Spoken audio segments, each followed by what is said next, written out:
Hi ವೀಕ್ಷಕರೇ, ಎಲ್ಲರಿಗೂ ನಮಸ್ಕಾರ. ನೋಡಿ, ಗೃಹಲಕ್ಷ್ಮಿ ಯೋಜನೆಯ 12ನೇ ಕಂತಿನ ಹಣಕ್ಕಾಗಿ ಸಾಕಷ್ಟು ಫಲಾನುಭವಿಗಳು ಪ್ರತಿನಿತ್ಯವೂ ಕೂಡ ವೆಯ್ಟ್ ಮಾಡ್ತಾ ಇದ್ದೀರಾ. ಸರ್ಕಾರದಿಂದ ಇನ್ನೂ ಸಹ ನಮ್ಮ ಬ್ಯಾಂಕ್ ಖಾತೆಗೆ ಹಣ ಜಮಾ ಆಗಿಲ್ಲ ಅಂತ ತುಂಬ ಜನ ಕಮೆಂಟಲ್ಲಿ ಹೇಳ್ತಾ ಇದ್ದೀರಾ. ಇಂತಹ ಪ್ರತಿಯೊಂದು ಫಲಾನುಭವಿಗಳ ಬ್ಯಾಂಕ್ ಖಾತೆಗೆ ಸೋಮವಾರದಿಂದ ಅಂದರೆ ಸೆಪ್ಟೆಂಬರ್ 23ರಿಂದ ಗೃಹಲಕ್ಷ್ಮಿ ಯೋಜನೆಯ 12ನೇ ಕಂತಿನ ಹಣ ಜಮಾ ಆಗ್ತಾ ಇದೆ. ಕರ್ನಾಟಕದ ಯಾವ ಜಿಲ್ಲೆಗಳ ಫಲಾನುಭವಿಗಳ ಬ್ಯಾಂಕ್ ಖಾತೆಗೆ ಹಣ ಜಮಾ ಆಗ್ತಾ ಇದೆ ಮತ್ತು ಪ್ರತಿಯೊಂದು ಫಲಾನುಭವಿಗಳಿಗೂ ಒಂದು ಮುಖ್ಯವಾದ ಮಾಹಿತಿನ ಸಚಿವೆ ಲಕ್ಷ್ಮೀ ಹೆಬ್ಬಾಳ್ಕರ್ ಅವರು ಕೊಟ್ಟಿದ್ದಾರೆ. ಹಾಗಾದರೆ ಬನ್ನಿ ವೀಕ್ಷಕರೇ, ಆ ಒಂದು ಮಾಹಿತಿ ಏನು ಅಂತ ತಿಳ್ಕೊಳ್ಳೋಣ. ಅದಕ್ಕಿಂತ ಮೊದಲು ವಿಡಿಯೋ ನೋಡ್ತಾ ಇರುವ ಪ್ರತಿಯೊಬ್ಬರ ಹತ್ರ ಕೂಡ ಒಂದು ಚಿಕ್ಕ ರಿಕ್ವೆಸ್ಟ್ ಇದೆ. ನೀವೇನಾದ್ರೂ ಇನ್ನೂ ಕೂಡ ನನ್ನ ಚಾನಲ್ನ ಸಬ್ಸ್ಕ್ರೈಬ್ ಆಗಿಲ್ಲ ಅಂದರೆ ದಯವಿಟ್ಟು ಪ್ರತಿಯೊಬ್ಬರೂ ಚಾನಲ್ನ ಸಬ್ಸ್ಕ್ರೈಬ್ ಮಾಡ್ಕೊಳ್ಳಿ, ಹಾಗೆ ವಿಡಿಯೋಗೆ ಒಂದು ಲೈಕ್ನ ಕೊಡಿ. ಹೌದು ವೀಕ್ಷಕರೇ, ಗೃಹಲಕ್ಷ್ಮಿ ಯೋಜನೆಯ 12ನೇ ಕಂತಿನ ಹಣಕ್ಕಾಗಿ ಯಾರೆಲ್ಲ ವೆಯ್ಟ್ ಮಾಡ್ತಾ ಇದ್ರಿ, ಇಂತಹ ಪ್ರತಿಯೊಂದು ಫಲಾನುಭವಿಗಳಿಗೆ ಭರ್ಜರಿ ಗುಡ್ ನ್ಯೂಸ್ ಅಂತಲೇ ಹೇಳ್ಬೋದು. ಸಚಿವೆ ಲಕ್ಷ್ಮೀ ಹೆಬ್ಬಾಳ್ಕರ್ ಅವರು ಗೃಹಲಕ್ಷ್ಮಿ ಯೋಜನೆಯ ಪ್ರತಿಯೊಂದು ಫಲಾನುಭವಿಗಳ ಬ್ಯಾಂಕ್ ಖಾತೆಗೆ 12ನೇ ಕಂತಿನ ಹಣನ ಕೊನೆಗೂ ನಿಮ್ಮ ಬ್ಯಾಂಕ್ ಖಾತೆಗೆ ಜಮಾ ಆಗ್ತಿದೆ ಅಂತ ತಿಳಿಸ್ಕೊಟ್ಟಿದ್ದಾರೆ.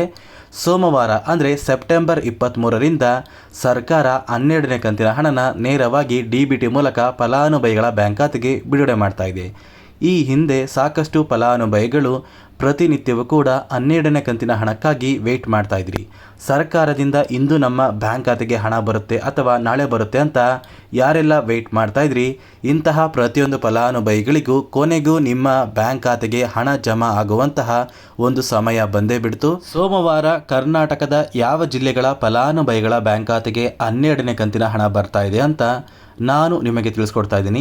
ಅದಕ್ಕಿಂತ ಮೊದಲು ಗೃಹಲಕ್ಷ್ಮಿ ಯೋಜನೆಯ ಪ್ರತಿಯೊಂದು ಫಲಾನುಭವಿಗಳಿಗೆ ಸಚಿವೆ ಲಕ್ಷ್ಮೀ ಹೆಬ್ಬಾಳ್ಕರ್ ಅವರು ಒಂದು ಮುಖ್ಯವಾದ ಮಾಹಿತಿನ ಕೊಟ್ಟಿದ್ದಾರೆ.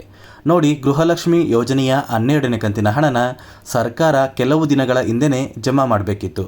ಆದರೆ ಕೆಲವೊಂದು ತಾಂತ್ರಿಕ ಸಮಸ್ಯೆಯಿಂದ ಫಲಾನುಭವಿಗಳ ಬ್ಯಾಂಕ್ ಖಾತೆಗೆ ಹಣ ಜಮಾ ಆಗಿಲ್ಲ. ಇಲ್ಲಿ ಯಾವ ಕಾರಣಕ್ಕೆ ಹಣ ಜಮಾ ಆಗಿಲ್ಲ ಅಂದರೆ, ಗೃಹಲಕ್ಷ್ಮಿ ಯೋಜನೆಯ 1,23,00,000 ಫಲಾನುಭವಿಗಳಲ್ಲಿ ಸುಮಾರು 1,00,000 ಫಲಾನುಭವಿಗಳ ಒಂದು ಹೆಸರನ್ನ ಗೃಹಲಕ್ಷ್ಮಿ ಯೋಜನೆಯ 12ನೇ ಕಂತಿನ ಹಣದಿಂದ ರಿಮೂವ್ ಮಾಡಿದ್ದಾರೆ.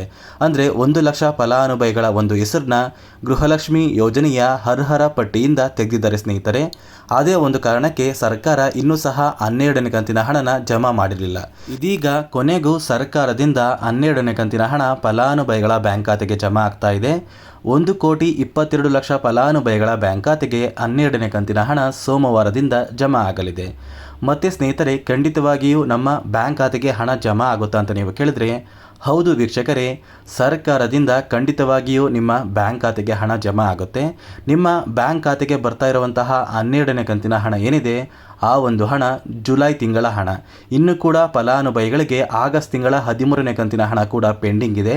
ಅದೇ ಒಂದು ಕಾರಣಕ್ಕೆ ಸರ್ಕಾರ ಆದಷ್ಟು ಬೇಗ 12ನೇ ಕಂತಿನ ಹಣ ಆದರೂ ಕೂಡ ಪ್ರತಿಯೊಂದು ಫಲಾನುಭವಿಗಳ ಬ್ಯಾಂಕ್ ಖಾತೆಗೆ ಬಿಡುಗಡೆ ಮಾಡಬೇಕು ಅಂತ ನಿರ್ಧಾರನ ಮಾಡಿಕೊಂಡಿದ್ದಾರೆ. ಮತ್ತೆ ಸ್ನೇಹಿತರೆ, ಸೋಮವಾರ ಕರ್ನಾಟಕದ ಯಾವ ಜಿಲ್ಲೆಗಳಿಗೆ ಹಣ ಜಮಾ ಆಗ್ತಾ ಇದೆ ಅಂತ ನಾನು ನಿಮಗೆ ತಿಳಿಸ್ಕೊಡ್ತಾ ಇದ್ದೀನಿ. ಮೊದಲಿಗೆ ಬಾಗಲಕೋಟೆ, ಬೆಂಗಳೂರು ನಗರ, ಬೆಂಗಳೂರು ಗ್ರಾಮಾಂತರ, ಬೆಳಗಾವಿ, ಬಳ್ಳಾರಿ, ಬೀದರ್, ವಿಜಯನಗರ, ಚಾಮರಾಜನಗರ, ಚಿಕ್ಕಬಳ್ಳಾಪುರ, ಚಿಕ್ಕಮಗಳೂರು, ಚಿತ್ರದುರ್ಗ, ದಕ್ಷಿಣ ಕನ್ನಡ, ದಾವಣಗೆರೆ, ಧಾರವಾಡ, ಗದಗ, ಕಲಬುರಗಿ, ಹಾಸನ, ಹಾವೇರಿ, ಕೊಡಗು, ಕೋಲಾರ, ಕೊಪ್ಪಳ, ಮಂಡ್ಯ, ಮೈಸೂರು, ರಾಯಚೂರು, ರಾಮನಗರ, ಶಿವಮೊಗ್ಗ, ತುಮಕೂರು, ಉಡುಪಿ, ಉತ್ತರ ಕನ್ನಡ, ಯಾದಗಿರಿ ಮತ್ತು ಬಿಜಾಪುರ. ಈ ಜಿಲ್ಲೆಯ ಪ್ರತಿಯೊಂದು ಫಲಾನುಭವಿಗಳಿಗೂ ಸೆಪ್ಟೆಂಬರ್ 23ರಿಂದ ಅಂದರೆ ಸೋಮವಾರದಿಂದ ಗೃಹಲಕ್ಷ್ಮಿ ಯೋಜನೆಯ 12ನೇ ಕಂತಿನ ಹಣ ನೇರವಾಗಿ DBT ಮೂಲಕ ನಿಮ್ಮ ಬ್ಯಾಂಕ್ ಖಾತೆಗೆ ಜಮಾ ಆಗಲಿದೆ. ನೀವು 12ನೇ ಕಂತಿನ ಹಣನ ಪಡ್ಕೋಬೇಕು ಅಂದರೆ ಇಲ್ಲಿಯವರೆಗೂ ಸರ್ಕಾರದಿಂದ ಬಂದಿರುವಂತಹ 11 ಕಂತಿನ ಹಣನ ನಿಮ್ಮ ಬ್ಯಾಂಕ್ ಖಾತೆಗೆ ಪಡ್ಕೊಂಡಿದ್ದರೆ ಮಾತ್ರ 12ನೇ ಕಂತಿನ ಹಣ ನಿಮ್ಮ ಬ್ಯಾಂಕ್ ಖಾತೆಗೆ ಜಮಾ ಆಗಲಿದೆ. ಸಚಿವೆ ಲಕ್ಷ್ಮೀ ಹೆಬ್ಬಾಳ್ಕರ್ ಅವರೇ ತಿಳಿಸಿರುವಂತಹ ಒಂದು ಮಾಹಿತಿಯ ಪ್ರಕಾರ ಆದಷ್ಟು ಬೇಗ ಸರ್ಕಾರ ಪ್ರತಿಯೊಂದು ಫಲಾನುಭವಿಗಳಿಗೂ ಗೃಹಲಕ್ಷ್ಮಿ ಯೋಜನೆಯ ಪೆಂಡಿಂಗ್ ಇರುವ 12ನೇ ಕಂತಿನ ಹಣ ಜಮಾ ಮಾಡ್ತೀವಿ.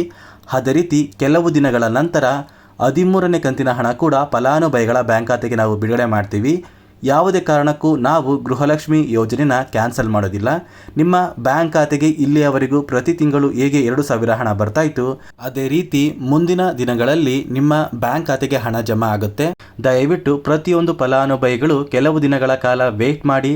ಖಂಡಿತವಾಗಿಯೂ ನಿಮ್ಮ ಬ್ಯಾಂಕ್ ಖಾತೆಗೆ ನಾವು ಹಣನ ಜಮಾ ಮಾಡ್ತೀವಿ ಅಂತ ಲಕ್ಷ್ಮೀ ಹೆಬ್ಬಾಳ್ಕರ್ ಅವರು ಪ್ರತಿಯೊಂದು ಫಲಾನುಭವಿಗಳಿಗೆ ಒಂದು ಮಾಹಿತಿನ ಕೊಟ್ಟಿದ್ದಾರೆ. ನೋಡಿ ವೀಕ್ಷಕರೇ, 15 ದಿನಗಳ ಕಾಲಾವಕಾಶದಲ್ಲಿ ಸರ್ಕಾರ ಪ್ರತಿಯೊಂದು ಫಲಾನುಭವಿಗಳಿಗೂ ಗೃಹಲಕ್ಷ್ಮಿ ಯೋಜನೆಯ ಹಣನ ಜಮಾ ಮಾಡ್ತಾರೆ ಅಂತ ಹೇಳ್ತಾ, ದಯವಿಟ್ಟು ಪ್ರತಿಯೊಬ್ಬರೂ ನನ್ನ ಚಾನಲ್ನ ಸಬ್ಸ್ಕ್ರೈಬ್ ಮಾಡ್ಕೊಳ್ಳಿ. ಹಾಗೆ ವಿಡಿಯೋಗೆ ಒಂದು ಲೈಕ್ನ ಕೊಟ್ಟು ನಿಮ್ಮ ಸ್ನೇಹಿತರಿಗೆ ಈ ಒಂದು ವಿಡಿಯೋನ ಶೇರ್ ಮಾಡಿ.